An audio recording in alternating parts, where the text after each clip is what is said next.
നിത്യോപയോഗ സാധനങ്ങളുടെ വില കുതിച്ചുയരുന്നു. പശ്ചിമേഷ്യൻ യുദ്ധം രൂക്ഷമായി തുടരുന്നതാണ് വിപണിയിൽ വിലക്കയറ്റം രൂക്ഷമാകാൻ കാരണമായത്.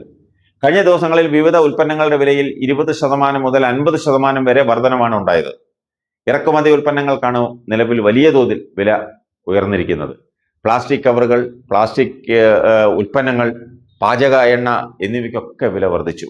ആഹാര സാധനങ്ങളുടെ പാക്കിങ്ങിനായി ഉപയോഗിക്കുന്ന പ്ലാസ്റ്റിക് കവറുകൾക്ക് കിലോയ്ക്ക് 70 മുതൽ 100 രൂപ വരെയാണ് വില ഉയർന്നത്. ഇതോടെ പ്ലാസ്റ്റിക് കവറുകളിൽ ലഭിക്കുന്ന ഉൽപ്പന്നങ്ങളുടെ വിലയിലും മാറ്റം വന്നു തുടങ്ങി. പാചക എണ്ണ വിലയിലും വർധനമുണ്ടായി. വിവിധ കമ്പനികളുടെ എണ്ണ വില ലിറ്ററിന് 20 മുതൽ 40 രൂപ വരെ വർദ്ധിച്ചു. ചില കമ്പനികൾ പഴയ വിലയിൽ ഇപ്പോഴും വിൽപ്പന നടത്തുന്നുണ്ടെങ്കിലും വരും ദിവസങ്ങളിൽ വില ഉയരുമെന്നാണ് ലഭിക്കുന്ന സൂചന. ഇങ്ങനെ വന്നാൽ എണ്ണയിൽ തയ്യാറാക്കുന്ന ഭക്ഷണ സാധനങ്ങൾക്കും വില ഉയരും.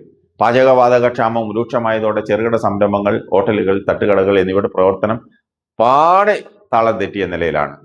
പലതും പൂട്ടിക്കെട്ടി.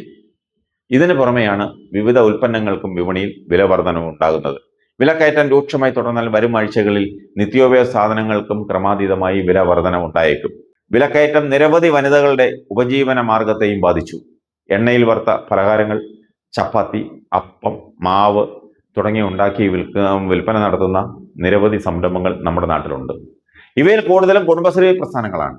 എണ്ണയ്ക്കും പാക്കിംഗ് കവറിനും ഉണ്ടായിരിക്കുന്ന വില വർധനവ് ഇത്തരം സംരംഭങ്ങളുടെ നിലനിൽപ്പിനെ തന്നെ ദോഷകരമായി ബാധിക്കും.